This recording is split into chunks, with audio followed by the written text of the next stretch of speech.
الحمدللہ رب العالمین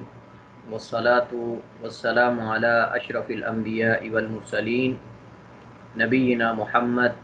وعلی آلہ واصحابہ اجمعین، اما بعد۔ ہم وضو کا بیان پڑھ رہے ہیں، اور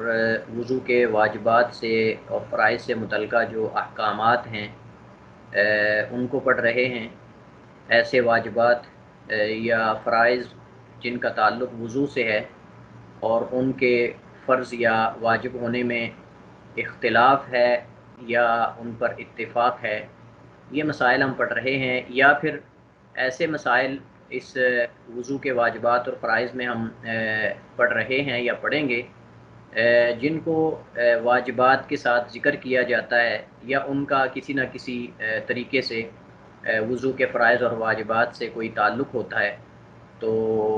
یہ مسائل ہم پڑھ رہے ہیں۔ گزشتہ لیکچر میں کل کے لیکچر میں ہم نے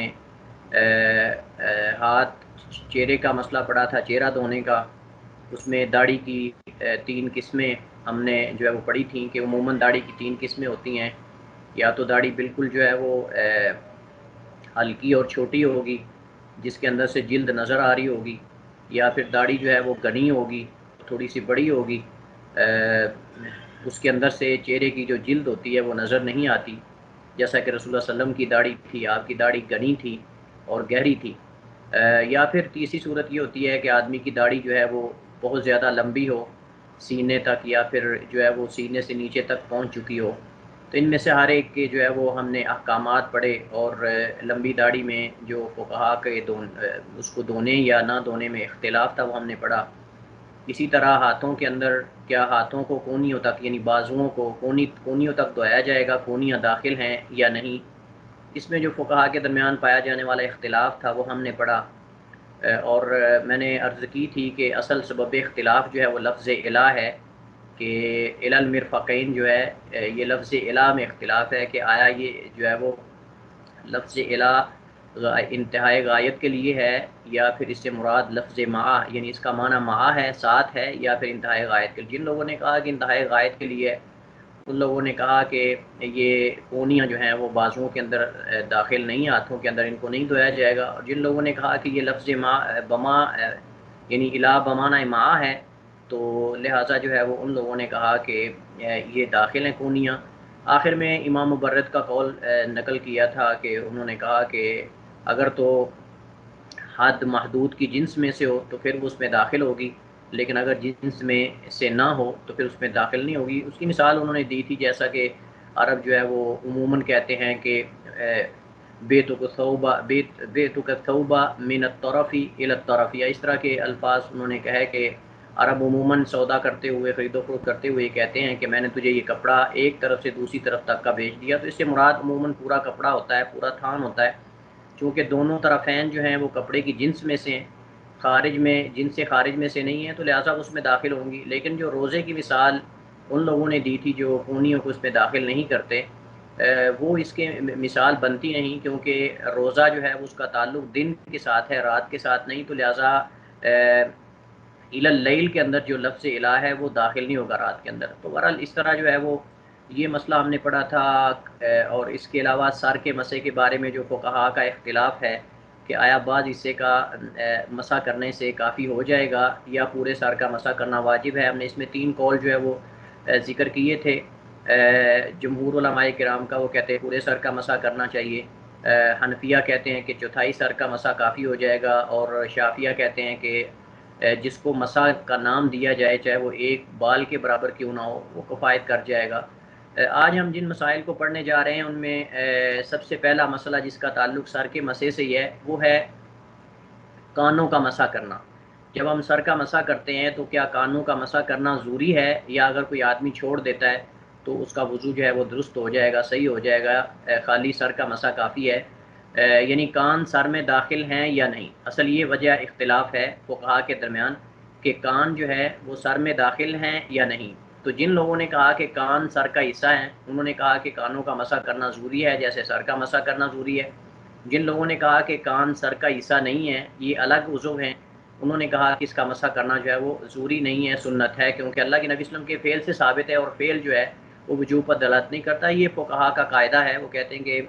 جب فعل آ جائے خالی اس پہ امر نہ ہو، حکم نہ ہو، تو وہ استحباب پر دلالت کرتا ہے، مستحب ہونے پر یا سنت پر، وجوب پر دلالت نہیں کرتا۔ اس مسئلے میں اس کانوں کا مسح کرنے کے بارے میں ہمارے پاس دو فقہاء کرام کے دو قول ہیں۔ پہلا قول یہ ہے کہ کانوں کا مسح کرنا سنت ہے، لہٰذا جو چھوڑ دے گا اس کا وضو درست ہوگا۔ اس قول کی بنیاد پر ان لوگوں کے ہاں جو کہتے ہیں کہ سنت ہے، اگر کوئی چھوڑ دیتا ہے تو اس کا وضو درست ہو جائے گا، اگرچہ اس کے اندر جو ہے وہ اس کو اتنا اجر نہیں ملے گا جتنا مسح کرنے والے کو ملے گا۔ یہ قول جمہور فقہاء کرام حنفیہ، مالکیہ، شافعیہ کا ہے، اور ابن حزم ظاہری نے بھی اسے ہی اختیار کیا ہے۔ تو گویا کہ یہ جمہور فقہاء کرام ہیں، تین اس کے اندر داخل ہیں، حنفیہ، مالکیہ، شافعیہ، اور ابن حزم ظاہری نے بھی یہ موقف اختیار کیا ہے کہ وہ کہتے ہیں کہ کانوں کا مسح کرنا جو ہے یہ ضروری نہیں ہے، اگر کوئی چھوڑ دے گا تو اس کا وضو درست ہے۔ ان کے دلائل کو دیکھتے ہیں، ان کے دلائل کیا ہیں۔ سب سے پہلی جو ان کی دلیل وہ گزشتہ حدیث جو ہم پڑھ چکے ہیں حضرت عبداللہ بن زید رضی اللہ تعالیٰ عنہ کی، جس میں ہے ثم مسح رأسہ بیدیہ فاقبل بہما وادبر، کہ انہوں نے اپنے دونوں ہاتھوں سے مسح کیا اپنے سر کا، فاقبل بہما وادبر، آگے سے لے کر ان کو پیچھے گئے اور پھر پیچھے سے لے کر، تفصیل وہ حدیث کے اندر موجود ہے کہ انہوں نے اپنے سر کے آگے والے حصے سے شروع کیا اور پیچھے لے کر گئے، اور پھر پیچھے سے لے کر آگے جہاں سے آغاز کیا تھا وہاں لا کر اپنے ہاتھوں کو چھوڑ دیا۔ تو یہ عبداللہ بن زید رضی اللہ تعالیٰ عنہ کی جو حدیث ہے، اس سے استدلال جو ہے وہ کر کے وہ کہتے ہیں جمہور، وہ کہتے ہیں کہ کانوں کا اس کے اندر ذکر نہیں ہے، صرف سر کا ذکر ہے، کانوں کا ذکر نہیں ہے، تو لہٰذا جو ہے وہ سر کے مسح کے ساتھ کانوں کا مسح کرنا جو ہے وہ ضروری نہیں ہے، کیونکہ اس حدیث کے اندر اس صحابی سے عبداللہ بن زید سے اللہ کے نبی وسلم کے وضو کے بارے میں سوال کیا گیا، تو انہوں نے اللہ کے نبی وسلم کا وضو کر کے تابعین کو بتایا، سائل کو، سوال کرنے والے کو، تو لہٰذا اگر ضروری ہوتا تو وہ سر کا مسح ضرور کرتے، کانوں کا مسح ضرور کرتے سر کے مسح کے ساتھ، لیکن انہوں نے چونکہ کانوں کا مسح اس کے اندر ذکر نہیں ہے، ہم یہ نہیں کہہ سکتے کہ انہوں نے نہیں کیا، بلکہ صرف یہ ہے کہ اس کے اندر ذکر نہیں، تو لہٰذا وہ کہتے ہیں کہ کانوں کا مسح ضروری نہیں ہے۔ دوسرا ان کی جو دوسری دلیل ہے وہ گزشتہ حدیث عثمان بن عفان رضی اللہ تعالیٰ عنہ، امیر المومنین حضرت عثمان بن عفان رضی اللہ تعالیٰ عنہ کی حدیث، اس میں امیر المومنین عثمان بن عفان رضی اللہ تعالیٰ عنہ نے رسول اللہ علیہ وسلم کے وضو کی عملی صورت پیش کی اور اکیلے سر کا ہی مسح کیا، کانوں کا نہیں کیا، یعنی اس حدیث میں بھی کانوں کا ذکر نہیں ہے، سر کا ذکر ہے۔ یہ ان کی دوسری دلیل ہے۔ تیسری ان کی دلیل یہ ہے کہ رسول اللہ علیہ وسلم کی کسی حدیث میں بھی کانوں کے مسح کرنے کا حکم نہیں دیا گیا، اس بارے میں جتنی بھی احادیث ہیں وہ فعلی ہیں، جیسا کہ میں شروع میں عرض کر چکا ہوں کہ انہوں نے یہ بھی دلیل پکڑی ہے کہ جہاں اللہ کے نبی وسلم کا کانوں کا مسح کرنے کا ذکر ملتا ہے وہ آپ کا فعل ہے، حکم نہیں ہے، لہٰذا فعل جو ہوتا ہے وہ وجوب پر دلالت نہیں کرتا الا کہ اس کا قرینہ آ جائے، تو لہٰذا ان کے ہاں یہ اللہ کے نبی وسلم کے جو افعال ہیں یہ سنت ہیں، ان کو ضروری ہم نہیں کسی پر واجب نہیں کر سکتے کہ کرنا ضروری، اگر نہیں کرے گا تو اس کا وضو درست نہیں ہے۔ تو یہ لہٰذا جو ہے وہ کہتے ہیں کہ جتنی حدیث اللہ کے نبی صلی اللہ علیہ وسلم سے ملتی ہیں کانوں کے مسح کے بارے میں وہ آپ کی فعلی احادیث ہیں، آپ صلی اللہ علیہ وسلم نے امر حکم نہیں دیا کہ تم کانوں کا مسح کرو۔ چوتھی ان کی دلیل یہ انہوں نے کہا کہ امام نووی، ابن جریر طبری رحمہ اللہ تعالیٰ سے نقل کیا ہے کہ انہوں نے فرمایا کہ علماء کرام کا اس بات پر اجماع ہے۔ ابن جریر طبری جو ہے امام نووی نے ابن جریر سے یہ نقل کیا ہے کہ ابن جریر فرماتے ہیں کہ علماء کرام کا اس بات پر اجماع ہے کہ جس نے دونوں کانوں کا مسح ترک کر دیا اس کی طہارت یعنی وضو درست ہے۔ یعنی ابن جریر طبری جو ہے وہ فقہاء سے، علماء سے انہوں نے اجماع نقل کیا ہے، وہ فرماتے ہیں کہ جس آدمی نے کانوں کا مسح چھوڑ دیا، ترک کر دیا، اس کی طہارت ٹھیک ہے، سب کا اس بات پر اتفاق ہے۔ اس سے پتہ یہ چلتا ہے کہ جب اس کی طہارت اور اس کا وضو ٹھیک ہے تو کانوں کا مسح واجب نہیں، کیونکہ واجب چھوڑنے پر تو ناقص ہوتا ہے نا وضو، لیکن یہ کہتے ہیں کہ انہوں نے کہا ہے کہ اس کا وضو اور طہارت اس کی درست ہے، تو اس کا مطلب یہ کہ اس نے سنت چھوڑی ہے، واجب نہیں چھوڑا۔ لیکن اس کا جواب یہ دیا گیا ہے دوسرے فریق مخالف کی طرف سے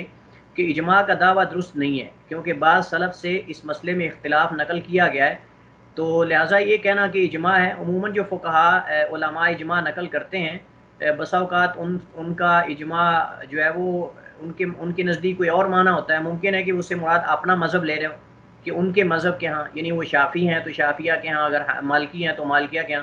اور بسا اوقات کہ ان کی مراد اور ہوتی ہے، تو بہرحال اجماع کا دعویٰ کر دینا اس کے لیے دلیل چاہیے۔ تو فریق مخالف نے کہا کہ یہاں اجماع کا دعویٰ درست نہیں ہے، بعض سلف صالحین سے یہ ثابت ہے کہ انہوں نے اس مسئلے میں اختلاف کیا ہے، یعنی انہوں نے کہا ہے کہ کانوں کا مسح واجب ہے، لہٰذا جب بعض سلف سے یہ ثابت ہو چکا ہے کانوں کا مسح واجب ہے تو پھر یہ اجماع تو نہ ہوا، جب مخالفین موجود ہوں اختلاف کرنے والے تو پھر اس کو اجماع نہیں کہا جاتا. اجماع اس کو کہتے ہیں جس میں کوئی فریق مخالف نہ ہو، کوئی اختلاف کرنے والا نہ ہو. دوسرا ہمارے پاس جو کانوں کے مسح کے بارے میں قول ہے وہ یہ ہے کہ کانوں سمیت سر کا مسح واجب ہے. خالی سر کا مسح نہیں بلکہ کانوں کا مسح بھی کیا جائے گا اور یہ واجب ہے. یہ قول حنابلہ کا، یعنی حنابلہ کا مذہب ہے، خالی قول نہیں بلکہ ان کا اس پر مذہب ہے، اسی پر ان کا فتویٰ ہے. اور بعض مالکیہ کا اختیار ہے، یعنی بعض مالکیہ نے اسی موقف کو اختیار کیا ہے، اگرچہ ان کا مذہب دوسرے پہلے قول والوں کے ساتھ ہے لیکن بعض مالکیہ نے یہی موقف اختیار کیا ہے. اور حنابلہ کا تو یہ مذہب ہے، سب کا اسی پر فتویٰ ہے. وہ کہتے ہیں کہ کانوں کا مسح واجب ہے. ان کی دلیل کیا ہے؟ دلائل کو دیکھتے ہیں، پھر آخر میں ہم راجح موقف جو ہے وہ اس تک پہنچنے کی کوشش کریں گے. ان کی دلیل یہ ہے، آیت وضو ہے.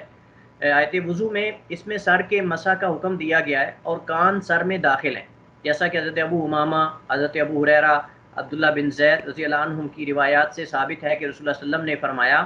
یعنی یہ روایات ہیں اور ان میں یہ الفاظ ہیں الاذنان من الراس. میں نے الگ الگ روایات ذکر کرنے کی بجائے صحابہ کے نام ذکر کر دیے ہیں کہ ان صحابہ سے روایات ہیں، ان روایات میں یہ الفاظ ہیں الاذنان من الراس کہ دونوں کان سر میں سے ہیں، دونوں کان سر کا حصہ ہیں. تو جب حدیث آ گئی ہے کہ دونوں کان سر کا حصہ ہیں تو باقی کیا رہ گیا؟ تو پھر اس کا مطلب جب سر کا حصہ ہیں تو اللہ تعالیٰ نے سر کا مسح کرنے کا حکم وجوبی طور پہ دیا ہے کہ واجب ہے. وَامْسَحُوا بِرُؤُوسِكُمْ کے الفاظ ہیں کہ اپنے سروں کا مسح کر لو. تو جب حکم ہے تو گویا کہ قرآن کریم کے اندر امر آ گیا، تو اللہ کے نبی صلی اللہ علیہ وسلم نے اس کی وضاحت کر دی ہے، کانوں کا مسح کر کے آپ نے وضاحت کر دی. اور اس طرح آپ نے یہ بھی بتا دیا کہ الاذنان من الراس کے کان جو ہیں یہ سر کا حصہ ہیں، لہذا جو حکم سر کا ہوگا وہی کانوں کا ہوگا. تو سر کا مسح کرنا واجب ہے تو کانوں کا مسح کرنا بھی واجب ہے. یہ امام ترمذی نے جامع ترمذی میں حدیث نقل کی ہے اور ابن ماجہ نے، اور ان کے علاوہ اور بھی دیگر حدیث کی کتابوں کے اندر یہ حدیث موجود ہے. اور یہ حدیث جو ہے وہ تمام طرق کو جمع کر کے اس کے شواہد کو علماء نے اس کو صحیح کرا، اگرچہ اس میں کلام موجود ہے لیکن راجح موقف یہی ہے کہ حدیث جو ہے وہ اگر ہم اس کے تمام طرق کو جمع کریں، اس کی اسانید کو اور اس کے جو تمام صحابہ کی روایات ان کو جمع کر کے پتہ چلتا ہے کہ حدیث کی کوئی اصل ہے. یہ حدیث جو ہے موضوع من گڑت نہیں بلکہ حدیث یہ اللہ کے نبی صلی اللہ علیہ وسلم سے ثابت ہے، کیونکہ جب بہت سارے صحابہ سے حدیث منقول ہے اور تمام اگر اسانید کو ہم جمع کریں تو یہ حدیث جو ہے وہ تمام طرق اور اسانید اور شواہد کو ملا کر یہ صحیح کے درجے تک پہنچ جاتی ہے. اس کو صحیح لغیرے ہی کہتے ہیں کہ جو بذات خود تو ضعیف ہو لیکن دیگر احادیث سے مل کر جو ہے وہ حدیث صحیح کے درجے کو پہنچ جائے یا پھر جو ہے وہ حسن کے درجے کو پہنچ جائے. تو بہرحال جب حدیث ثابت ہو گئی تو اس کا مطلب یہ کہ کان سر میں سے ہیں اور جو حکم سر کا ہوگا وہی کانوں کا ہوگا، اور سر کا مسح واجب ہے تو کانوں کا مسح بھی واجب ہے. یہ ان کی دلیل ہے. دوسری ان کی دلیل حضرت عبداللہ بن عباس رضی اللہ عنہ کی حدیث ہے، فرماتے ہیں قال توضأ رسول اللہ صلی اللہ علیہ وسلم فغرف غرفة فمضمض واستنشق ثم غرف غرفة فغسل وجهه ثم غرف غرفة فغسل يده اليمنى. اللہ کے نبی صلی اللہ علیہ وسلم نے وضو فرمایا اور آپ نے ایک چلو بھرا، فمضمض اس سے آپ نے کلی کی، واستنشق ناک میں پانی چڑھایا، ثم غرف غرفة پھر ایک چلو آپ نے بھرا، فغسل وجهه اپنے چہرے کو دھویا، ثم غرف غرفة فغسل يده پھر آپ نے ایک چلو بھرا اور اس سے آپ نے اپنے جو ہے وہ دائیں ہاتھ کو یعنی بازو کو دھویا، ثم غرف غرفة فغسل يده اليسرى پھر آپ نے اپنا بایاں بازو دھویا، ثم مسح برأسی پھر اپنے سر کا مسح کیا، وأذنيه دونوں کانوں کا، باطنہما بالسباحتین ان کے باطن کا آپ نے جو ہے وہ دونوں انگلیوں کے ساتھ، یہ اس کو سباحہ بولتے ہیں، یہ جو شہادت والی انگلی ہے اس کو سباحہ بولتے ہیں، سباحتین، اور اس کو سبابہ بھی بولتے ہیں، اس کو سبابہ بھی بولتے ہیں اور اس کو سباحہ بھی بولتے ہیں، جیسا کہ حدیث کے اس کو تشہد والی انگلی ہمارے یہاں اردو میں عموماً یہ اس لیے بولتے ہیں چونکہ انسان جو ہے وہ تشہد میں اس کے ساتھ اشارہ کرتا ہے اور جب بھی کلمہ توحید پڑھتا ہے انگلی کے ساتھ اشارہ کرتا ہے. اس طرح جب لوگ کوئی گالی دیتے تھے، عرب کے یہاں اس کو سبابہ اس لیے کہا جاتا ہے کہ اس سے وہ اشارہ کر کے دوسرے کو گالی دیتے تھے، اس وجہ اس کو سبابہ بھی کہا جاتا ہے اور اس کو تشہد والی انگلی بھی کہا جاتا ہے اور اس کو سباحہ بھی کہا جاتا ہے. تو بہرحال یہ مراد ہے کہ یہ ان دو انگلیوں سے آپ نے کانوں کے جو باطنی حصہ ہے، باطنی سے مراد اندر والا حصہ ہے، اس کا آپ نے مسح کیا، وظاہرہما اور ان کے ظاہری یعنی باہر والے حصے کا آپ نے بابہامہ اپنے انگوٹھے کے ساتھ، اپنے دونوں انگوٹھوں کے ساتھ اس کا آپ نے باہر والے حصے کا یعنی ظاہر کا مسح کیا اور اندرونی حصے کا دونوں کانوں کے آپ نے اپنی دونوں انگلیوں، یہ جو سبابہ ہوتی ہے یعنی سباحتین اس کو سبابہ بولتے ہیں، اسی طرح یہ انگلی بھی اس کے ساتھ، ان دونوں کے ساتھ آپ نے جو کان ہیں رسول اللہ صلی اللہ علیہ وسلم نے اپنے کانوں کے اندرونی حصے کا مسح انگلیوں کے ساتھ کیا اور یہ انگوٹھوں کے ساتھ جو آپ صلی اللہ علیہ وسلم نے اپنے کانوں کے ظاہر کا باہر کا جو مسح کیا. ثم غرف غرفة پھر آپ نے ایک چلو بھرا، فغسل رجلہ الیمنی اپنے دائیں پاؤں کو دھویا اور پھر جو ہے وہ غرفتن پھر ایک چلو بھرا اپنے فغسل رجلہ الیسریٰ پھر آپ نے اپنے بائیں پاؤں کو دھویا. تو اس حدیث سے پتہ چلتا ہے کہ اللہ کے نبی صلی اللہ علیہ وسلم سے مختلف جو ہے وہ طریقے ثابت ہیں وضو کے. ایک بار بھی آپ نے اپنے اعضاء کو دھویا ہے ایک ایک چلو سے، اور دو دو بار بھی، تین تین بار بھی. تو یہ سارے طریقے درست ہیں. اگر وضو اچھی طرح کر لیا جائے، پتہ چل جائے آدمی کا کہ ایک بار دھونے سے اس کے اعضاء دھل چکے ہیں، کہیں خشک جگہ نہیں رہے گی، تو ایک بار بھی کافی ہے. اگر دوسری بار میں ہو جائے تو دوسری بار بھی، لیکن افضل جو ہے وہ 3 بار دھونا ہے، 3 بار وضو کرنا یہ افضل اور بہتر ہے، کیونکہ اس کے اندر جو ہے وہ کوئی چیز خشک رہنے کا امکان جو ہے وہ خدشہ باقی نہیں رہ جاتا.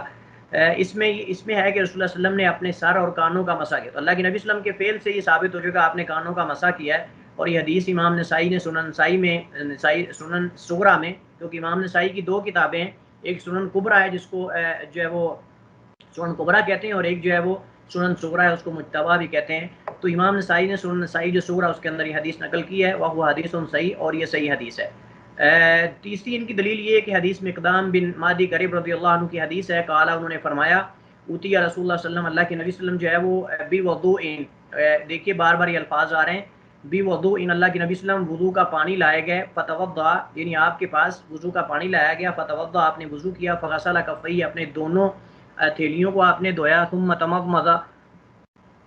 پھر آپ نے کلی کی، واستنشق ثلاثا اور آپ نے کلی کی اور ناک میں پانی چڑھایا 3 بار، وغسل وجہہ اور اپنے چہرے کو آپ نے ثلاثا 3 بار دھویا، ثم غسل ذراعی پھر اپنے بازوؤں کو دھویا ثلاثا 3 بار، ثم مسح برأسی پھر اپنے سر کا مسح کیا، وأذنیہ اور اپنے دونوں کانوں کا مسح کیا، ظاہرہما وباطنہما ان کے ظاہر کا بھی اور ان کے باطن کا بھی، یعنی آپ نے اپنے کانوں کے ظاہر اور باطن دونوں کا مسح کیا. طریقہ پچھلی حدیث میں گزر چکا ہے کہ آپ نے کیسے کیا، اپنی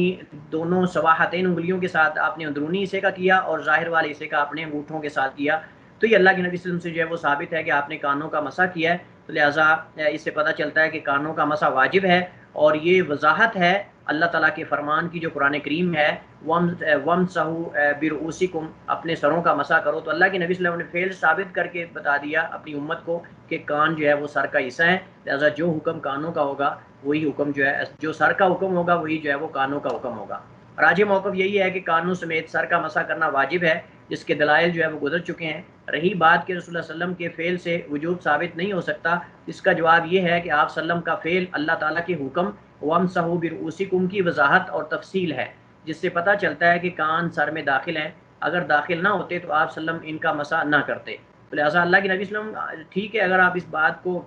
آپ یہ کہتے ہیں کہ آپ کا فعل جو ہے وہ وجوب پر دلالت نہیں کرتا، تو اللہ تعالیٰ کا حکم تو آ چکا ہے وَامْسَحُوا بِرُؤُوسِكُمْ، نبی صلی اللہ علیہ وسلم نے اپنے فعل سے ثابت کر کے بتا دیا امت کو کہ یہ کان سر کا حصہ ہے، لہٰذا جو حکم اللہ تعالیٰ نے سر کے بارے میں دیا ہے وہی کانوں کے بارے میں ہوگا. تو لہٰذا یہ موقف جو راجح ہے. گردن کا مسح کرنا، یہ ہمارے یہاں عموماً جو ہے وہ احناف کے ہاں یہ مسئلہ موجود ہے، اکثر احناف بلکہ سارے احناف یہ کرتے ہیں، لیکن ہم چونکہ اس کو علمی طور پہ پڑھ رہے ہیں، اس میں فقہاء کا اختلاف پڑھ رہے ہیں، تو اصل انصاف یہی ہوتا ہے مسائل میں کہ آدمی فریقین کے دلائل کو پڑھے، یہ نہ کہہ دے آدمی کہ ٹھیک ہے بھائی یہ بدعت ہے، یہ غلط ہے. بہتر یہی ہوتا ہے کہ آدمی فریقین کے دلائل کو پہلے پڑھے اور پھر جو ہے وہ اس کے بارے میں کوئی فیصلہ کرے. گردن کا مسح جو ہے، سر کے مسح کے وجوب پر فقہاء کرام کا اتفاق ہے، لیکن کیا سر کے ساتھ گردن کا مسح بھی کیا جائے گا یا نہیں؟ چونکہ اس کا تعلق گردن کے سر کے مسح کے ساتھ ہی، اس لیے میں نے 4 نمبر لکھا ہوا ہے. گویا کہ ہم پہلے 3 مسئلے سر کے مسح سے متعلقہ پڑھ چکے ہیں، اور یہ چوتھا مسئلہ ہے جس کا تعلق سر کے مسح کے ساتھ ہے. تو بعض احناف جو ہیں وہ سر کا مسح، گردن کا سر کے ساتھ مسح کرتے ہیں. تو کیا یہ جائز ہے یا ناجائز ہے، درست ہے، واجب ہے، سنت ہے، کیا اس کے بارے میں ہے؟ اس میں 2 قول ہیں. پہلا قول، وضو میں گردن کا مسح، یہاں نون حذف ہے، گردن کا مسح کرنا مستحب ہے. یہ حنفیہ کا مذہب ہے، اور بعض متاخرین شافعیہ یعنی متقدمین جو قدیم جو شافعی علماء ہیں ان کے ہاں یہ نہیں ہے. ان کے ہاں تو یہی ہے کہ گردن کا مسح جائز نہیں ہے، یعنی اللہ کے نبی صلی اللہ علیہ وسلم ثابت نہیں. لیکن بعض متاخرین جو ہیں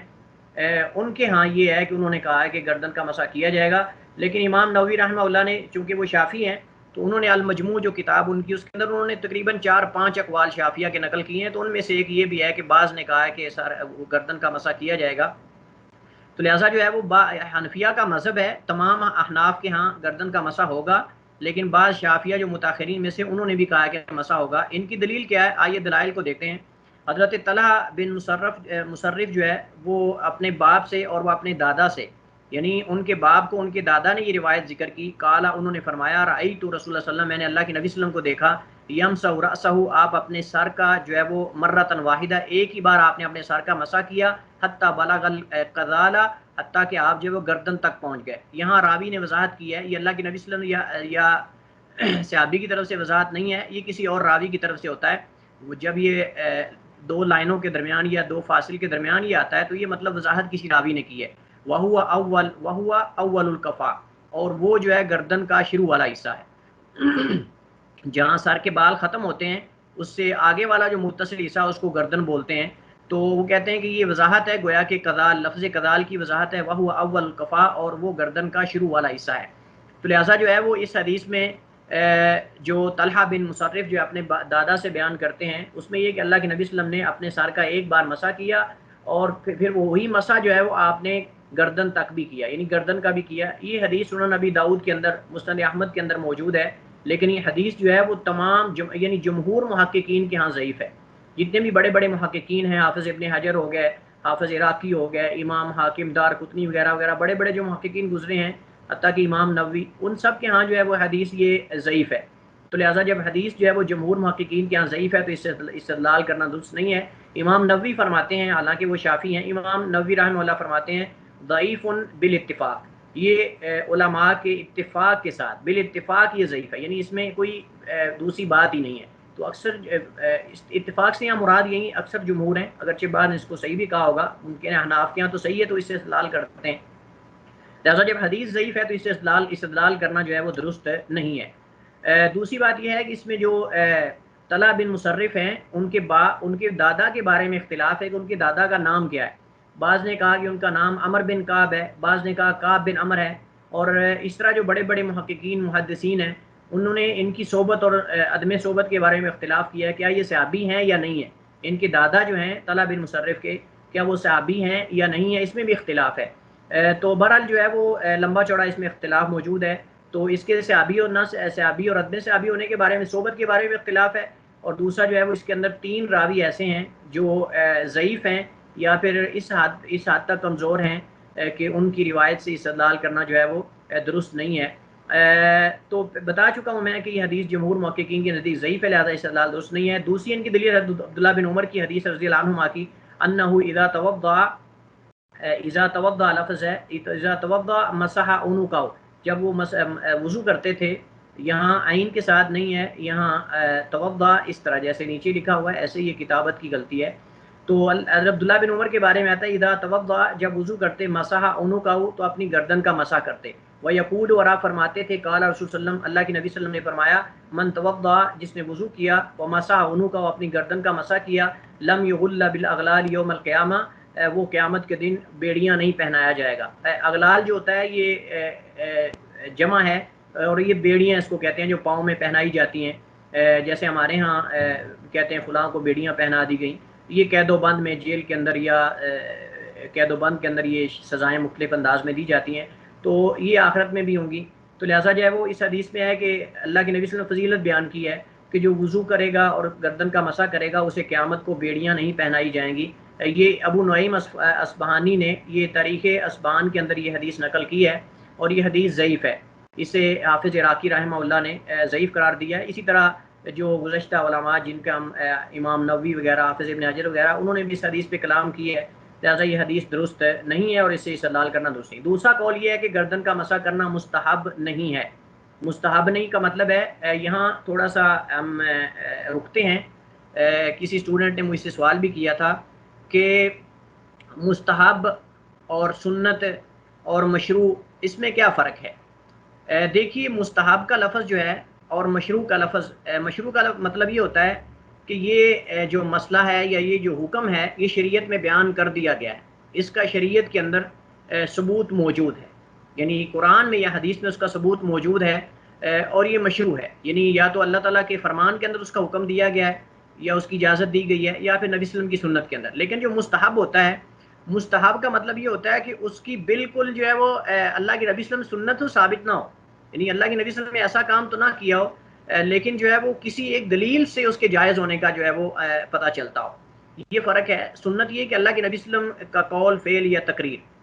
جیسا کہ آپ جو مصطلح حدیث میں انشاءاللہ پڑھیں گے، حدیث کی جو اصطلاحات ہیں وہاں انشاءاللہ پڑھیں گے کہ سنت کی کتنی قسمیں ہیں. اور پھر سنت کو علماء نے اس کے کئی ایک مفاہیم ہیں.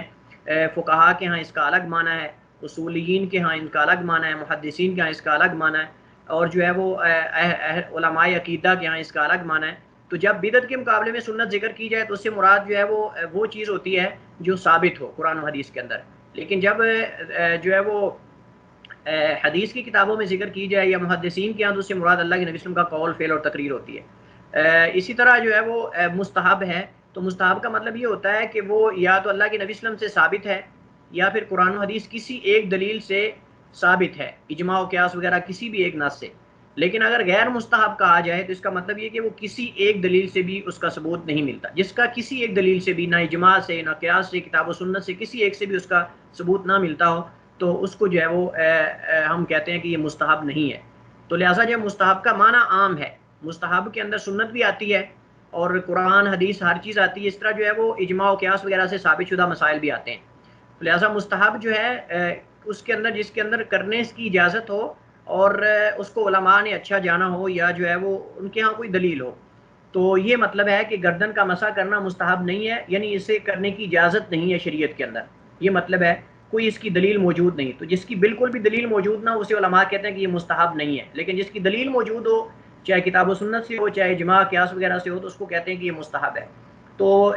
جمہور علماء کے فقہا کے ہاں گردن کا مسح کرنا یہ مستحب نہیں، یعنی جائز نہیں ہے. بعض مالکیہ نے کہا کہ گردن کا مسح کرنا مکروہ ہے. ان کی دلیل کیا ہے؟ یعنی جمہور کی دلیل کیا ہے؟ یہ ہے کہ گردن کے مسح کی کوئی صحیح دلیل نہیں، اور عبادات میں اصل عدم مشروعیت ہے. یعنی عبادات میں اصل یہ ہے کہ آدمی کوئی بھی عبادت نہ کرے الا کہ اسے اس کے کرنے کی اجازت مل جائے، کوئی دلیل مل جائے. یہ قاعدہ ہے اصولیین کے. ہم پہلے بھی یہ قاعدہ عرض کر چکا ہوں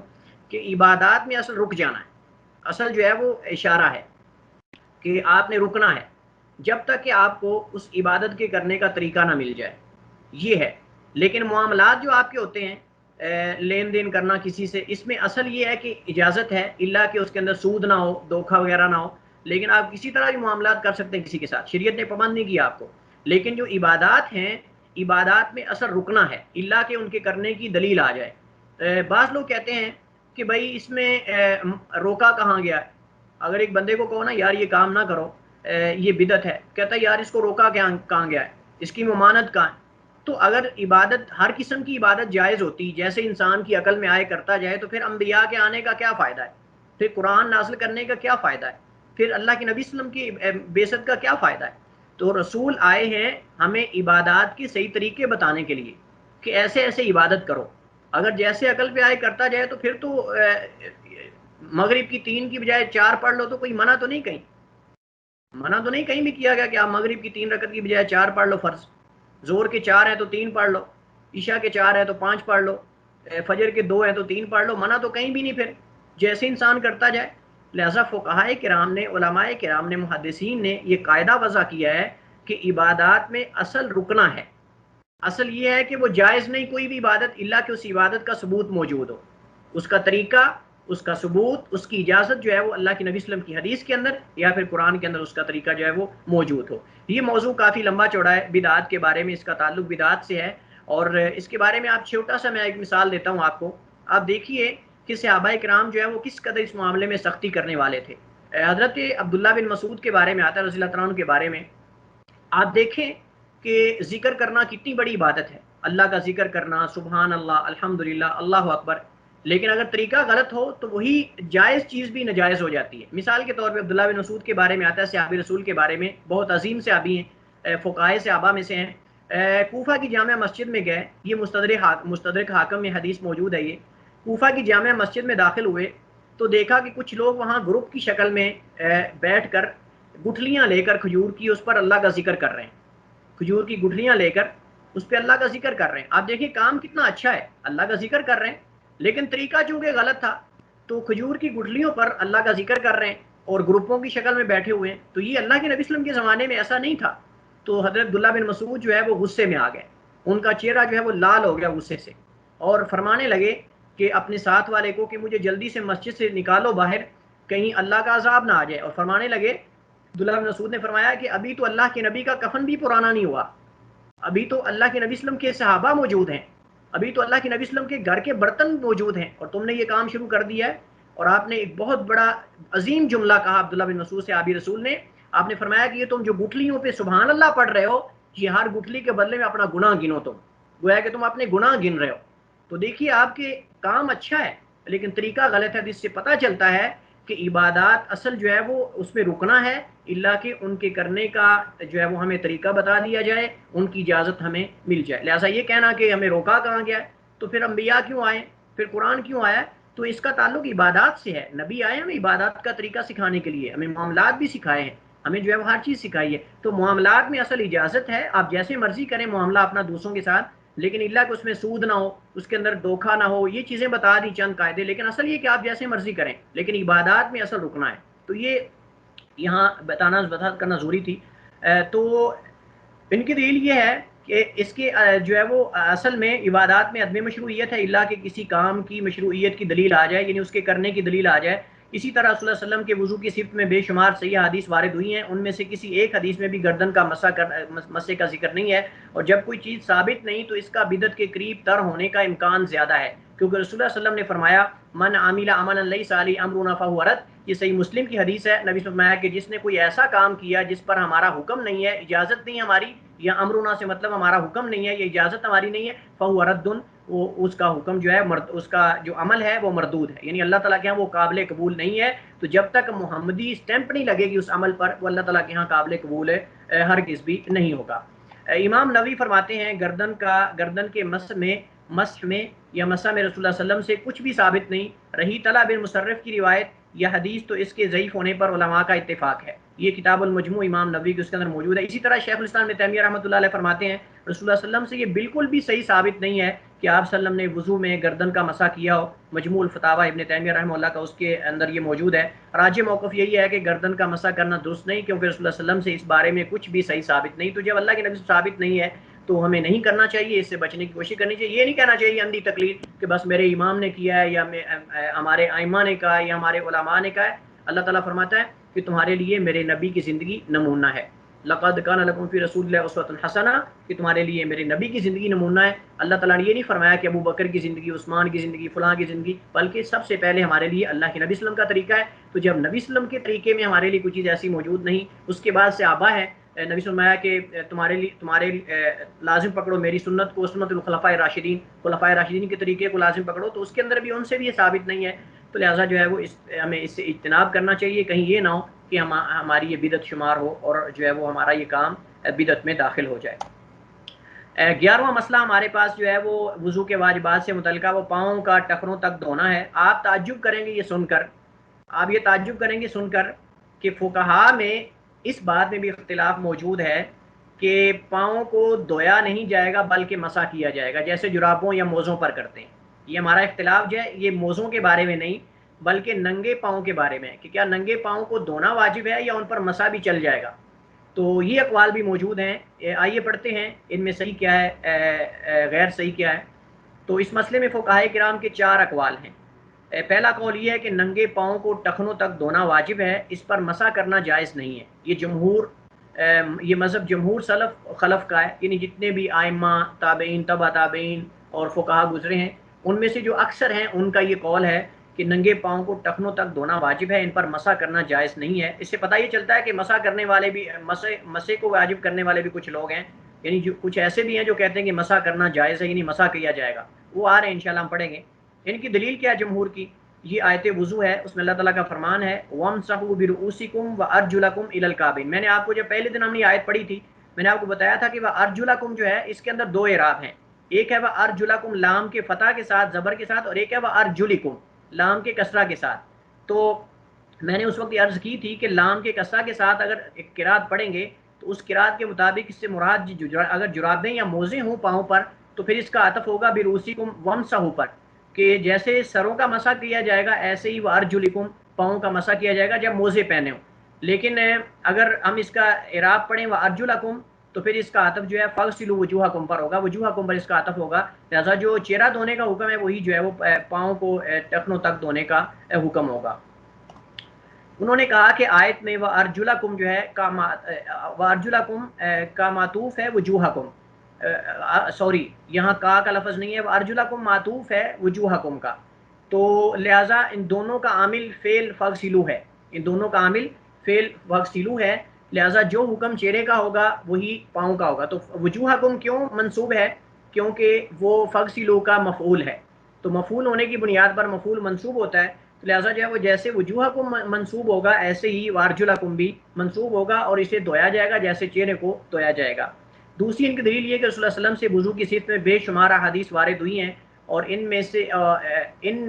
سب میں یہی ہے کہ آپ صلی اللہ علیہ وسلم نے اپنے پاؤں کو دھویا۔ آپ صلی اللہ علیہ وسلم سے کبھی بھی یہ ثابت نہیں ایک بار بھی کہ آپ صلی اللہ علیہ وسلم نے ننگے پاؤں پر کبھی مسح کیا ہو، بلکہ آپ موزوں پر کرتے تھے لیکن ننگے پاؤں پر آپ سے کبھی بھی یہ ثابت نہیں کہ آپ نے مسح کیا ہو۔ تیسری ان کی دلیل یہ ہے، حضرت عبداللہ بن عمر بن عاص رضی اللہ عنہما کی حدیث ہے، قالا فرماتے ہیں رجعنا مع رسول اللہ صلی اللہ علیہ وسلم، اور یہ بہت بڑی دلیل ہے، یہ بہت قوی دلیل ہے پاؤں کو دھونے کے بارے میں، غور کریے گا۔ رجعنا مع رسول اللہ صلی اللہ علیہ وسلم فرماتے ہیں کہ ہم اللہ کے نبی صلی اللہ علیہ وسلم کے ساتھ واپس لوٹے، من مکہ تھا، مکہ سے الی المدینہ، مدینہ کی طرف، یعنی سفر میں ہم واپس آ رہے تھے مدینہ کی طرف، حتی اذا کنا بماء بالطریق، حتیٰ کہ جب ہم راستے میں ایک پانی کی جگہ پہ پہنچے، تعجل قوم عند العصر، تو عصر کی نماز کا ٹائم ہو چکا تھا، تو قوم نے بہت جلدی کی، یعنی ہمارے ساتھ جو لوگ تھے صحابہ تھے انہوں نے بہت جلدی کی نماز کی تیاری کے لیے، فتوضؤ، انہوں نے جلدی سے وضو کیا، وہم اجال، اتنی جلدی میں کہ جلدی جلدی میں وضو کر رہے تھے، فانتہینا الیہم، تو ہم اللہ کے نبی صلی اللہ علیہ وسلم کے ساتھ جب ان کے پاس پہنچے جو وضو کر رہے تھے، وَأَعْقَابُهُمْ، اور ان کی ایڑیاں جو ہیں تلوہ، یعنی وہ ان کے اندر نشان نظر آ رہے تھے، تلوہ کا مطلب ہے چمک رہی تھی خشک ہونے کی وجہ سے، لم یمسھا الماء، انہیں پانی نہیں چھوا تھا، انہیں پانی نے نہیں چھوا تھا، یعنی ان کے ایڑیوں پر یا پاؤں کی پچھلے حصے پر کچھ ایسے نشانات چمک رہے تھے جن پر وضو پانی نہیں پہنچا تھا۔ فقال، تو نبی صلی اللہ علیہ وسلم نے فرمایا ویل للعقاب من النار، کہ ہلاکت ہے ایڑیاں خشک رکھنے والوں کے لیے آگ کی۔ یہاں ویل سے مراد علماء کا اختلاف ہے کہ ویل سے کیا مراد ہے، بعض علماء نے کہا یہ جہنم کی وادی کا نام ہے، اور بعض نے کہا کہ ویل جو لفظ ہے اس سے مراد جو ہے وہ ہلاکت اور بربادی ہے، تو بہرحال دونوں ہی معنی ایک ہی ہے۔ تو گویا کہ اللہ کے نبی صلی اللہ علیہ وسلم نے انہیں وعید سنائی ہے، انہیں سزا سنائی ہے، ان لوگوں کے بارے میں آپ نے بیان کیا کہ جن کی ایڑیاں خشک رہ جاتی ہیں، وضو کے اعضاء خشک رہ جاتے ہیں، ان کے بارے میں آپ نے آگ کی وعید سنائی ہے، اور یا جہنم کی وادی جو ویل اس کی آپ نے وعید سنائی ہے، اور آپ نے فرمایا اسبغ الوضو، وضو کو اچھی طرح کیا کرو، یہ نشان جو ہے وہ نہ چھوڑا کرو، کیونکہ جتنی جگہ پہ نشان خشک ہوگا وضو کے علامات پانی نہیں پہنچے گا، اتنی جگہ کو آگ جو ہے وہ چھوئے گی۔ یہ اللہ کے نبی صلی اللہ علیہ وسلم کی حدیث بخاری مسلم کے اندر موجود ہے، تو اس سے پتہ چلتا ہے اس حدیث میں رسول اللہ علیہ وسلم نے ایڑیاں خشک رہ جانے یا ان کی عدم طہارت پر وعید بیان کی ہے۔ اگر خالی مسح کافی ہوتا تو آپ صلی اللہ علیہ وسلم جو ہے ان کے نہ دھونے پر کبھی بھی وعید نہ سناتے، کیونکہ ان کی ایڑیوں میں بعض نشانات ہوتے تھے جہاں پانی نہیں پہنچا تھا تو آپ چپ ہو جاتے، لیکن اس سے پتہ چلتا ہے کہ پاؤں کا دھونا واجب ہے، اگر واجب نہ ہوتا مسح چل جاتا تو پھر آپ کہتے کہ ٹھیک ہے ہاتھ مار لو اوپر، یا جو ہے وہ آپ خاموش ہو جاتے۔ اس کے اور بھی بہت سے دلائل ہیں، یعنی پاؤں کے دھونے کے بارے میں اور بھی بہت سے دلائل ہیں، لیکن یہاں ذکر کرنے کی حاجت نہیں کیونکہ صحیح دلائل پہلے گزر چکے ہیں، ایک دو ہی کافی ہوتے ہیں مسئلے کو ثابت کرنے کے لیے۔ دوسرا قول اس مسئلے میں یہ ہے کہ پاؤں پر مسح کرنا واجب ہے، انہیں دھونا نہیں چاہیے، یعنی انہیں مسح کرنا واجب ہے، دھونا نہیں، دھونا واجب نہیں ہے۔ یہ قول حضرت علی بن ابی طالب رضی اللہ تعالیٰ عنہ، عبداللہ بن عباس رضی اللہ عنہما، حضرت انس بن مالک جو ہے وہ ان تین صحابہ سے ان کی طرف منسوب کیا جاتا ہے، اور یہاں میں نے دیکھو لکھا میں نے منسوب کیا جاتا ہے، کیونکہ اتھینٹک ہم نہیں کہہ سکتے کہ انہوں نے یہ بات کہی ہوگی، اور یہی قول امام شعبی اور ایک روایت میں، یعنی ایک امام تبری سے کئی ایک اقوال ہیں اس مسئلے میں، تو ایک ان کا قول یہ بھی ہے کہ جو ہے وہ مسح کرنا واجب ہے، دھونا واجب ہے نہیں ہے۔ ان کی دلیل کیا ہے؟ وہی جو میں آپ کو بتا چکا ہوں، ان کی دلیل یہ کہ وَامْسَحُوا بِرُؤُوسِكُمْ وَأَرْجُلَكُمْ إِلَى الْكَعْبَيْنِ میں وَأَرْجُلَكُمْ جو ہے اس میں لام کے کسرہ والی قرات ہے، وَأَرْجُلِكُمْ، تو لہٰذا وہ کہتے ہیں کہ وَامْسَحُوا پر اس کا عطف ہے، یہ معطوف ہے، اور اس کا معطوف علیہ جو ہے وہ بِرُؤُوسِكُمْ ہے، تو رؤوسکم سر کا مسح کرنا جو ہے وہ واجب ہے، تو لہٰذا پاؤں کو دھونا بھی پاؤں کا مسح کرنا بھی واجب ہوگا، اسے دھونا نہیں چاہیے، کیونکہ اس قرات کے اندر وَأَرْجُلِكُمْ لام کے کسرہ کے ساتھ، لام کے زبر کے ساتھ اگر ہم پڑھیں گے تو اس کا عطف ہوگا بِرُؤُوسِكُمْ پر، تو جو سر کا حکم ہوگا وہی پاؤں کا حکم ہوگا، تو سر کا حکم یہ اس کا مسح کرنا واجب ہے، تو لہٰذا پاؤں کا بھی مسح کرنا واجب ہے، اس کو دھونا جو ہے وہ واجب نہیں ہے۔ یہ ایک دوسرا قول ہے جس کو ہم پڑھ رہے ہیں، اور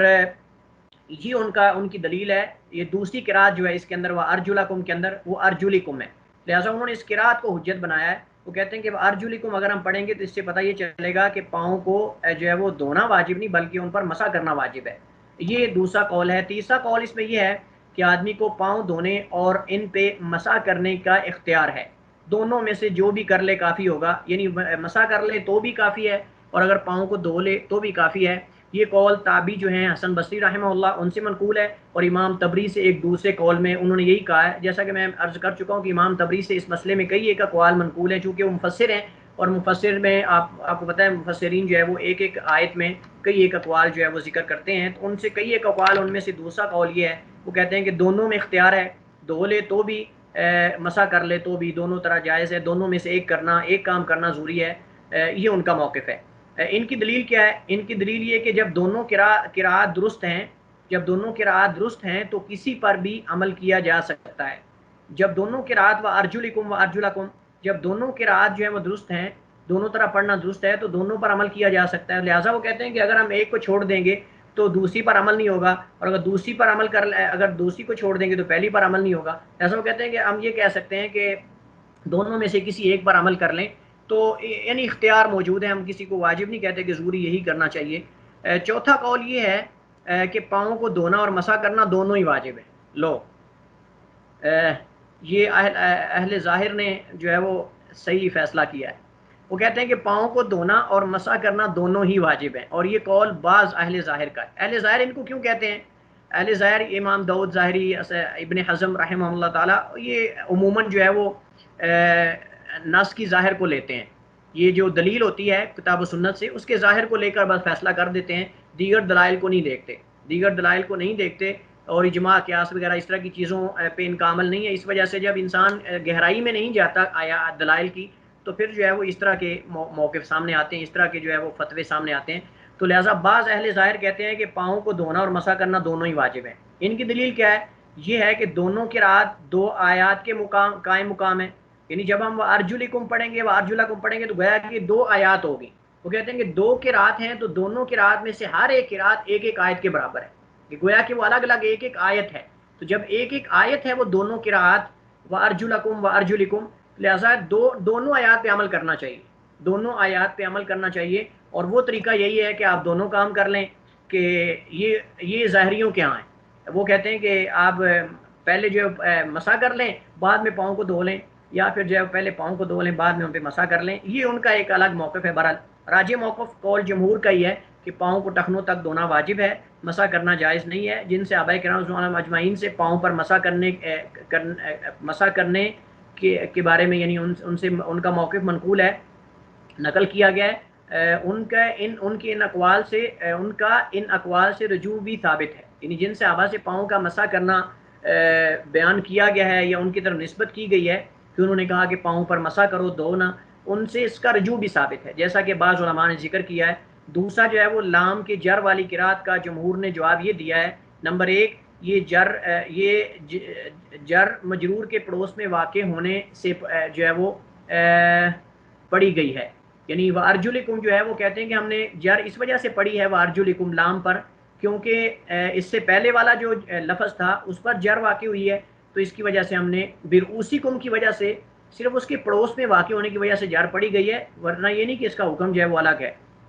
لہٰذا وہ کہتے ہیں کہ یہ جر جو ہے مجرور کے پڑوس میں واقع ہونے کی وجہ سے پڑی گئی ہے. اور یہ لغت عرب میں معروف ہے، جیسا کہ مشہور مقولہ ہے، ھذا جحر ضب خرب. یہ مثال ہے ھذا جحر ضب خرب. اصل جو لفظ خرب ہے یہ مرفوع ہونا چاہیے تھا، کیونکہ یہ صفت ہے جوہر کی. تو جیسے جوہرو ہے تو اس پر بھی خریبن آنا چاہیے تھا، خارب جو ہے وہ خاربن نہیں آنا چاہیے تھا. لیکن چونکہ یہ ضبن کے ساتھ واقع ہوا ہے تو ضبن جو ہے یہ مضاف الیہ ہے اور یہ مجرور ہے. تو لہٰذا وہ کہتے ہیں کہ اس کے پڑوس میں واقع ہونے کی وجہ سے، اصل تو یہ مرفوع ہی ہے لیکن اس کو ہم نے ضبن کے پڑوس میں واقع ہونے کی وجہ سے ہم نے اس لفظ کو جو ہے وہ جر دے دی ہے. کیونکہ یہ قاعدہ ہے کہ بعض عرب جو ہے، بلکہ لغت عرب میں معروف ہے کہ وہ کسی مجرور حرف کے پڑوس میں واقع ہونے کی وجہ سے دوسرے حرف کو بھی، لفظ کو بھی جو ہے وہ جر دے دیتے ہیں، جیسا کہ اس مثال کے اندر ہے ھذا جحر ضب خرب. اصل یہ ہونا چاہیے تھا ھذا جحر خرب ضب، یعنی یہ جو ہے جب ضب جو ہے سانڈے کو کہتے ہیں، یا ہمارے ہاں اس کو دونوں لفظ استعمال ہوتے ہیں کہ یہ اس کی خراب شدہ بل ہے،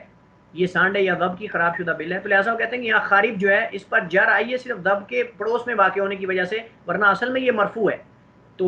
کیونکہ یہ جوہر کی صفت ہے تو جو اعراب موصوف کا ہوگا وہی صفت کا ہوگا۔ بہرحال یہ دوسرا جواب ہے۔ اب اس مثال میں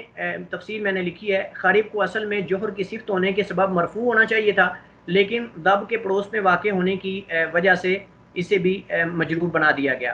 دوسری اس کا جواب یہ ہے کہ جر والی قراءت پر اس وقت عمل ہوگا جب آدمی نے پاؤں پر موزے یا جرابیں پہنی ہوں، کیونکہ رسول اللہ صلی اللہ علیہ وسلم سے یہ قطعاً بھی ثابت نہیں ہے کہ آپ نے موزوں کے بغیر جو ہے وہ پاؤں پر مسح کیا ہو۔ تو یہ جمع ہے دونوں قراءت میں، یہ جمع کا طریقہ ہوتا ہے کہ ہم یہ کہہ دیں کہ بھئی اصل تو یہ کہ پاؤں دھوئے جائیں، لیکن ہم مجرور والی جو جر والی قراءت ہے وہ ارجلکم، اس پہ عمل کب کریں گے؟ جب آدمی نے موزے پہنے ہوں یا جرابیں پہنی ہوں تو اس قراءت پر عمل ہوگا، لہٰذا اس سے دونوں قراءت پر عمل ہو سکتا ہے، دونوں میں جمع بھی ممکن ہے اور اختلاف سے بھی بچا جا سکتا ہے۔ موضوع پر مسح کرنے کے بارے میں ہمارے پاس 12واں مسئلہ ہے اور یہ آخری مسئلہ ہے۔ موزوں اور جرابوں پر مسح کرنا جائز اور مشروع ہے، اور یہ رسول اللہ صلی اللہ علیہ وسلم کی سنت ہے اور کئی ایک صحابہ کرام رضوان اللہ اجمعین کے فعل سے بھی ثابت ہے۔ موضوع پر مسح کرنے کے بارے میں رسول اللہ صلی اللہ علیہ وسلم کی احادیث بکثرت تقریباً 40 سے زائد صحابہ کرام رضوان اللہ اجمعین سے مروی ہیں، اس کو متواتر کہتے ہیں۔ یہ حدیث جو ہے متواتر حدیث کی قسم ہے۔ متواتر یہ ہوتا ہے کہ اس کے اندر اتنے راوی بیان کرنے والے ہوں کہ ان کا کسی ایک چیز پر جو ہے وہ جھوٹ پر متفق ہو جانا ناممکن ہو، ان کی تعداد بھی زیادہ ہو، اور یہ ہے کہ سارے عادل ہوں، ضابط ہوں، ثقہ ہوں، ان کے اندر کوئی ضعیف نہ ہو، اور تیسرا یہ ہے کہ ان کا اتنی زیادہ تعداد ہو کہ ان کا جھوٹ پر متفق ہو جانا ناممکن ہے، یہ نہیں ہو سکتا کسی جھوٹ پر متفق ہو جائے۔ تو لہٰذا جو ہے وہ اس کے اندر 40 سے زائد صحابہ جو ہے وہ انہوں نے اللہ کے نبی صلی اللہ علیہ وسلم سے موزے پر مسح کرنے کے بارے میں روایات نقل کی ہیں، یہ اس حدیث کے متواتر ہونے کی دلیل ہے۔ متواتر یہ ہوتا ہے کہ جو 3 سے زیادہ، یعنی 3 سے زیادہ جو ہے وہ راویوں سے حدیث نقل کی جائے۔ تفصیل انشاءاللہ مصطلح حدیث میں پڑھیں گے، اس میں مقصود جو ہے وہ اس اصطلاح کو سمجھانا ہے۔ تو جس کو اتنی زیادہ راویوں کی تعداد نے بیان کیا ہو، وہ چاہے صحابہ میں ہو چاہے تابعین میں، اور اس میں یہ بھی شرط ہے کہ ہر درجے میں، یعنی ہر شعبے میں تعداد جو ہے وہ متواتر کی حد کو پہنچتی ہو، یعنی یہ نہیں کہ صرف صحابہ کے اندر بلکہ تابعین کے اندر بھی تعداد اتنی زیادہ ہو یا 3 سے زیادہ ہو، اور اس طرح تبع تابعین کے اندر بھی، محدثین کے اندر بھی۔ تو یہ شرط ہے کہ ہر سلسلے میں یا ہر درجے میں راویوں کی تعداد اتنی زیادہ ہو کہ ان کے جو ہے وہ جھوٹ پر متفق ہو جانا ناممکن ہو۔ جرابوں پر مسح کرنے کے بارے میں حضرت مغیرہ بن شعبہ کی حدیث جو ہے ہم پہلے پڑھ چکے ہیں، ان نبی صلی اللہ علیہ وسلم نے توضأ وضو کیا، فمسح بناصیتی، تو اپنی پیشانی کا مسح کیا اور اپنے امامے کا، پگڑی کا، وعلی الخفین، اور موزوں پر بھی آپ نے مسح کیا۔ حدیث صحیح مسلم کے اندر موجود صحیح حدیث ہے۔ اور جرابوں پر مسح کرنے کے بارے میں انہی یعنی حضرت مغیرہ بن شعبہ سے حدیث ہے کہ آپ نے فرمایا ان رسول اللہ صلی اللہ علیہ وسلم نے توضأ وضو کیا ومسح علی الجوربین، یہاں پہلے میں موزوں کا، خفین کا لفظ موجود ہے، لیکن دوسری حدیث میں جوربین یعنی جرابوں کا بھی ہے اور نالین جوتوں کا بھی ہے، لہٰذا یہ سنن ابی داؤد کی حدیث ہے اور صحیح حدیث ہے، اس کئی علماء نے صحیح قرار دیا ہے۔ تو اس سے پتہ چلتا ہے کہ اللہ کے نبی صلی اللہ علیہ وسلم سے جرابوں پر مسح کرنا بھی ثابت ہے اور موزوں پر مسح کرنا بھی ثابت ہے، جیسا کہ آپ کے سامنے دونوں حدیث جو ہے وہ موجود ہیں۔ امام ابو داؤد جو ہیں، جو سنن کے مؤلف ہیں، سنن ابی داؤد کے امام ابو داؤد رحمہ اللہ فرماتے ہیں ومسح علی الجوربین، اور جرابوں پر مسح کیا ہے کن کن صحابہ نے؟ علی بن ابی طالب، حضرت علی بن ابو طالب رضی اللہ تعالیٰ عنہ نے، عبداللہ بن مسعود نے، برا بن عازب نے، انس بن مالک نے، ابو امامہ نے، سہل بن سعد نے، عمر بن حریث نے، اور اسی طرح جو ہے وہ عمر بن خطاب امیر المؤمنین عبداللہ بن عباس سے بھی یہ ثابت ہے کہ انہوں نے، تمام صحابہ نے جرابوں پر، یہ بڑے بڑے صحابہ ہیں، کبار صحابہ ہیں، انہوں نے جرابوں پر مسح کیا ہے۔ تو اس سے پتہ چلتا ہے کہ جرابوں پر مسح کرنا جائز ہے۔ اس سے پتہ چلتا ہے کہ اس میں اختلاف موجود ہے، اس میں اختلاف موجود ہے۔ بعض احناف نے جو ہے وہ ان کے ہاں مسح کرنا جرابوں پر جائز نہیں، موزوں پر جائز ہے، لیکن اس میں راجح یہ ہے کہ امام ابو حنیفہ رحمۃ اللہ علیہ سے یہ ثابت ہے کہ انہوں نے آخری عمر میں رجوع کر لیا تھا۔ امام ابو حنیفہ رحمہ اللہ کا پہلے موقف یہی تھا کہ جرابوں پر مسح جائز نہیں، موزوں پر جائز ہے، لیکن آخری عمر میں انہوں نے، جیسا کہ روایات پہ موجود ہے، اپنی وفات سے ایک ہفتہ پہلے امام ابو حنیفہ رحمہ اللہ نے جو ہے وہ اپنے موقف سے رجوع کر لیا تھا اور انہوں نے یہ کہا تھا کہ جرابوں پر مسح بھی کرنا جائز ہے۔ ابن عثیمین رحمہ اللہ فرماتے ہیں کہ رافضہ جو ہیں، جو شیعہ کی غالی قسم ہے، جو انتہا درجے کے شیعہ ہیں، رافضہ جو ہے، انہوں نے اس مسئلے میں تمام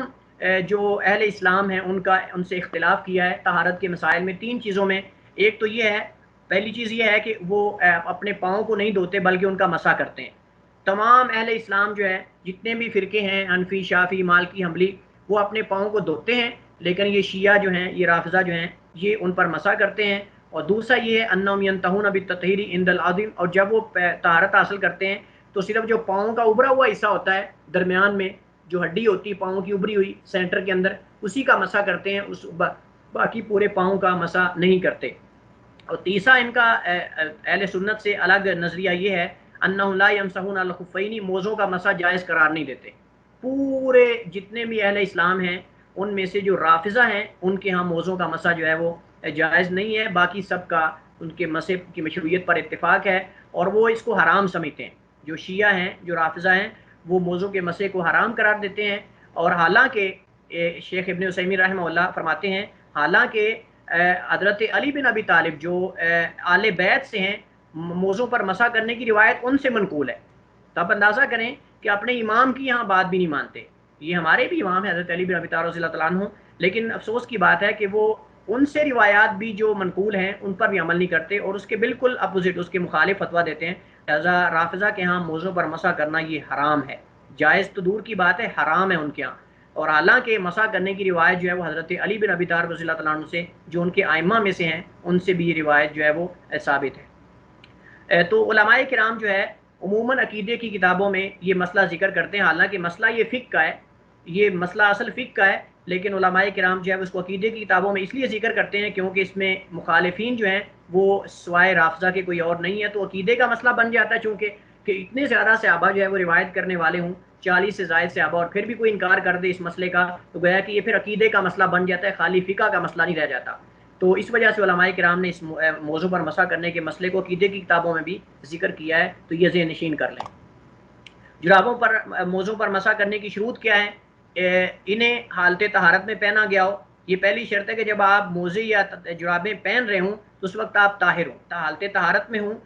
تو پھر ان پر مسح آپ کر سکتے ہیں. موزے اور جرابیں پاک ہوں، جب آپ ان کو پہننے تسلی کر لیں گے پاک ہو، ان کے اندر نجاست نہ لگی ہو. تیسری شرط یہ کہ جرابوں اور موزوں پر مسح حد سے اصغر کی صورت میں کیا جائے، حد سے اکبر کی صورت میں نہیں، یعنی پیشاب پخانہ وغیرہ کرنے کے بعد آدمی جو قضائے حاجت کرنے کے بعد تو ان پر مسح کر سکتا ہے، لیکن اگر جنابت لاحق ہوگی تو پھر جو ہے وہ غسل کرنا پڑے گا، خالی جو ہے ان پر مسح کافی نہیں ہوگا. مسح مقررہ وقت کے اندر ہو جو کہ مقیم کے لیے 1 دن اور 1 رات ہے اور مسافر کے لیے 3 دن اور 3 راتیں. اللہ کے نبی صلی اللہ علیہ وسلم سے صحیح حدیث کے اندر یہ وقت مقرر کیا گیا ہے، ثابت ہے. آفق الحدیث جو ہے ہماری اردو والی کتاب جو پہلی جلد ہے اس کے صفحہ نمبر 205 سے رجوع کریں اور دلائل کو آپ وہاں سے پڑھیں اور ضرور اس کی طرف رجوع کریں. آپ دلائل کو وہاں سے آپ پڑھ سکتے ہیں، اس کے دلائل موجود ہیں، یہ شروط جو میں نے ذکر کی ہیں. تو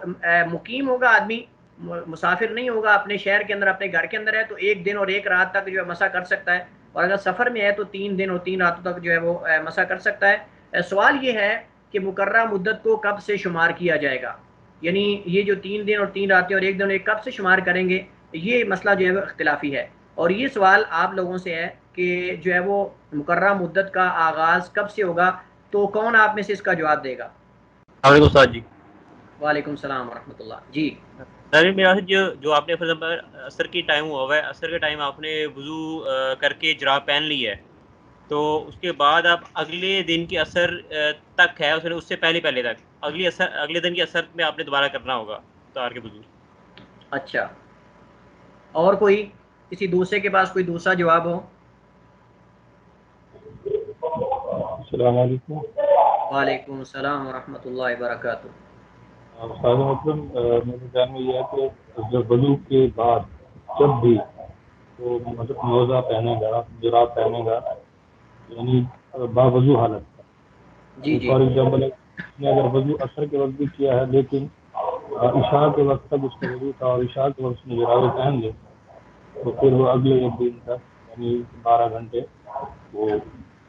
موزے سے مسا کر سکتے. جی اس میں درست جواب اس کا یہی ہے کہ اصل ٹائم کا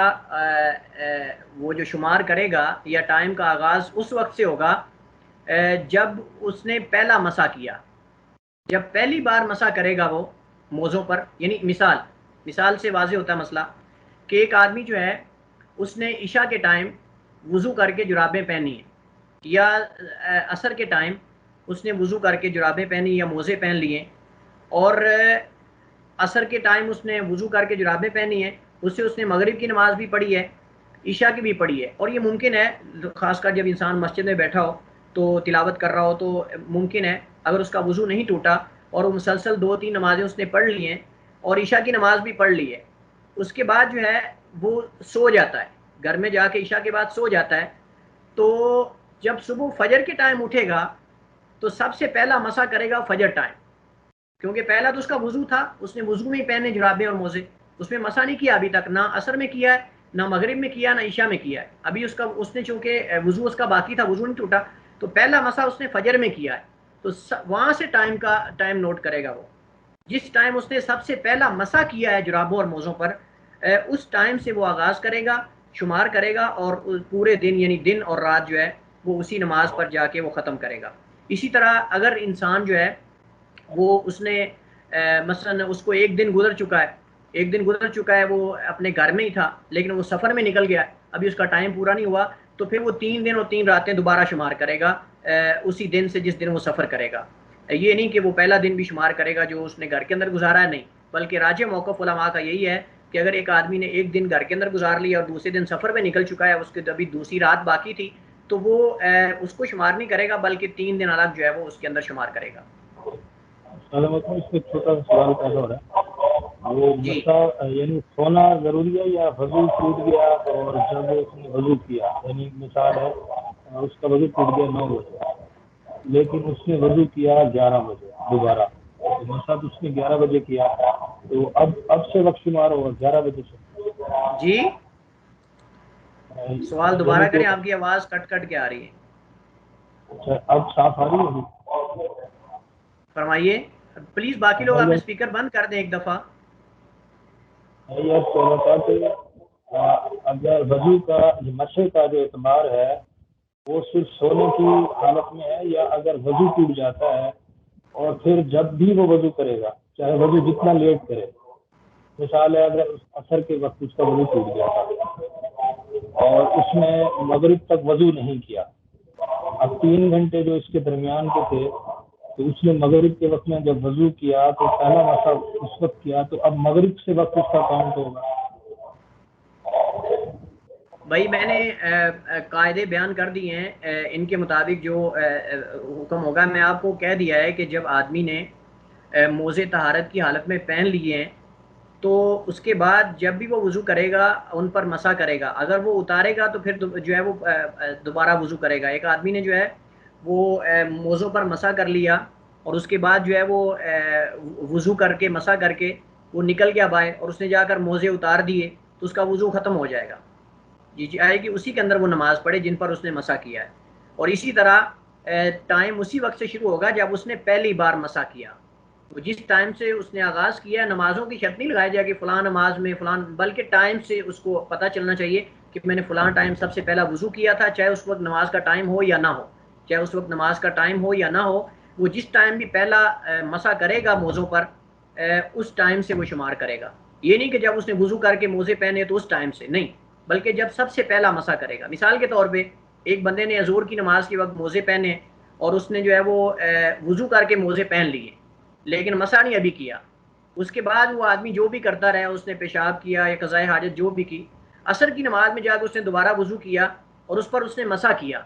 پاؤں نہیں دھوئے، اتارے نہیں موزے، مسا کیا ہے، تو اس صورت میں وہ اس ٹائم سے شمار کرے گا عصر کے ٹائم جیسے سب سے پہلا مسا کیا اس نے. تو یہ اصل اس بات کو سمجھنے کی ضرورت ہے کہ جو سب سے پہلے جب مسا کرے گا موزوں پر یا جرابوں پر اس ٹائم سے وہ شمار کرے گا، پہننے کے ٹائم سے شمار نہیں کرے گا. السلام علیکم. وعلیکم السلام. ایک سوال ہے کہ جرابوں کی موٹائی کا بھی اس کے ساتھ تعلق ہے، یعنی کہ کوئی ایسی جراب ہے جس میں سے پاؤں کی جلد جی نظر آتی ہے، بعض یا علماء نے کہا ہے کہ اگر جرابیں بالکل باریک ہوں، اتنی باریک ہوں کہ ان کے اندر سے پاؤں نظر آ رہے ہوں تو ان کو دھونا ضروری ہے. ان کو دھونا ضروری ہے، جیسا کہ لیڈیز جرابیں ہوتی ہیں جو سردیوں میں عموماً جو ہے وہ لیڈیز پہنتی ہیں. تو میرے خیال میں یہ موقف ٹھیک ہے کہ بہتر یہی ہے کہ اگر جرابیں بہت زیادہ باریک ہوں، ان کے اندر سے پاؤں نظر آ رہے ہوں تو ان کو دھونا چاہیے، ان پہ مسا درست نہیں ہے. کیونکہ وہ پاؤں کو ڈانپنے والی نہیں ہے. لیکن یہ کہنا کہ اگر تھوڑا سا جراب پھٹی ہو کہیں ایڈی سے یا کسی جگہ سے تو اس کے موزہ جائز نہیں ہے، یہ موقف درست نہیں ہے. راجح موقف یہ کہ اگر جراب جو ہے وہ پھٹی بھی ہو تو اس پر آپ موزہ یا جراب اس پہ آپ مسح کر سکتے ہیں. لیکن بعض علماء احناف کے ہاں نہ بریک جرابوں پہ کر سکتے ہیں، اور جرابوں پہ تو ان کے ہاں ہے نہیں مسح، نہ بری جرابوں پہ کر سکتے ہیں اور نہ پھٹے موزے پر کر سکتے ہیں. پھر انہوں نے بہت لمبا چوڑا اختلاف کیا کہ کتنی حد ہے پھٹے ہونے کی، کہ اتنی حد میں اگر پھٹا ہو تو اس پہ موزہ ہے، اس پہ مسح جائز ہے، لیکن اگر اس سے زیادہ ہو تو جائز نہیں ہے. بہرحال اس میں راجح موقف یہی ہے کہ جس کو موزہ بولا جائے، جس کو موزہ یا جراب بولی جائے چاہے وہ پھٹا بھی ہو، اس پر مسح جائز ہے. واللہ تعالی عالم. کچھ محترم جرابیں حدیث ایسی میں ہوتی ہیں نالین کا بھی لفظ جی لیکن اس میں سے پاؤں، شیخ کچھ جرابیں ایسی ہوتی ہیں جو ہوتی موٹی ہیں لیکن اس میں سے جلد ہلکی ہلکی نظر آتی ہے، جس طرح بلیک کلر کی جرابیں اگر پہنے تو اس میں سے پاؤں تھوڑا تھوڑا وہ اس کا رنگ نظر آ رہا ہوتا ہے، اس پر کیا موقف ہے؟ جائز ہے، جائز ہے، ہو جائے گا انشاءاللہ، کیونکہ حدیث کے اندر کوئی بتایا نہیں گیا کہ موٹی ہوں یا باریک ہوں. حدیث کے اندر مطلق الفاظ ہیں موزوں اور جرابوں کے، لہٰذا اس کے اندر اس مسئلے کے اندر کیڑے نکالنا درست نہیں ہے جیسا کہ بعض علماء نے نکالے ہیں. مسئلہ یہی ہے کہ جب حدیث کے اندر جورابین کا لفظ آ گیا ہے تو جورابین وہ ہوتی جو چمڑے کے علاوہ ہوں، اور چمڑے کے جو اس کو موزہ کہتے ہیں اور جو کپڑے کے اس کو جراب کہتے ہیں، یہ فرق ہے دونوں میں. تو لہٰذا جس کو جورابین کہا جائے گا وہ موٹی ہوں باریک ہوں، لیکن میں نے آپ کو بتایا کہ بعض علماء نے یہ فرق کیا ہے کہ بالکل جو باریک ہوں جیسا کہ لیڈیز جرابیں ہوتی ہیں خصوصاً جو ہے وہ بالکل اس کے اندر پاؤں نظر آ رہے ہوتے ہیں تو وہ صاف ظاہر ہے کہ پاؤں کو ڈھانپنے والی نہیں ہے، ان کے اندر تو پاؤں نظر آ رہے ہیں، اس کے اندر مٹی وغیرہ بھی جاتی ہے، صاف ظاہر ہے اس طرح کی کوئی اور بھی چیزیں ممکن ہے جا سکتی، تو اس میں جو ہے وہ بعض علماء نے کہا ہے کہ اس کو پاؤں کو دھونا چاہیے. لیکن جو جرابیں موٹی ہوں اگرچہ اس کے اندر کچھ پاؤں نظر بھی آ رہے ہوں تو ان کے اندر مسح جائز ہے، کیونکہ حدیث کے اندر کوئی فرق نہیں کیا گیا موٹی باریک کا یا پھٹے ہونے کا، آدمی پھٹے ہونے کا، اس طرح کا. یہ اجازت ہے تو شریعت نے اجازت دی تو اجازت رخصت پہ عمل کرنا چاہیے اگر انسان کرنا چاہتا ہے تو. شیخ کیا جوتوں کے اوپر بھی مسح کر سکتے ہیں، یا نالین کا جو لفظ استعمال ہوا ہے وہ کس جی صورت میں بالکل، استعمال ہوا ہے؟ بالکل حدیث میں ہمارے پاس یہ ہم نے پڑھی ابھی حدیث کے جوتوں پر ایسے جوتے جن کو کھولنا ناممکن ہو، جیسا کہ عموماً یہ سکورٹی والے ہوتے ہیں، آپ نے حرم میں دیکھا ہوگا مسجد نبوی میں بیت اللہ ہم دیکھتے ہیں کئی دفعہ، یہ خاص کر جو پولیس کے ہوتے ہیں فوج وغیرہ کے ہوتے ہیں ان کے لیے بار بار کھولنا بند کرنا اس میں مشکل ہوتی ہے تو وہ کر سکتے ہیں. اللہ کی نبی صلی اللہ علیہ وسلم حدیث کے اندر آ گیا، خفین کے الفاظ نالین کے بھی آ گئے کہ آپ نے جوتوں پر مسح کیا ہے تو جائز ہے، اجازت ہے. یہ اٹینڈنس رپورٹ نہیں آ رہی یہاں، شو نہیں ہو رہی آج، خیر ہے حاضری یہاں شو نہیں ہو رہی آج. اسی پر اکتفا کرتے ہیں چونکہ ٹائم ہمارا ختم ہو چکا ہے. انشاءاللہ کل ملیں گے. واللہ تعالی عالم، وصلی اللہ وسلم علی نبینا محمد وعلی آلہ وصحبہ وسلم. السلام علیکم ورحمۃ اللہ وبرکاتہ.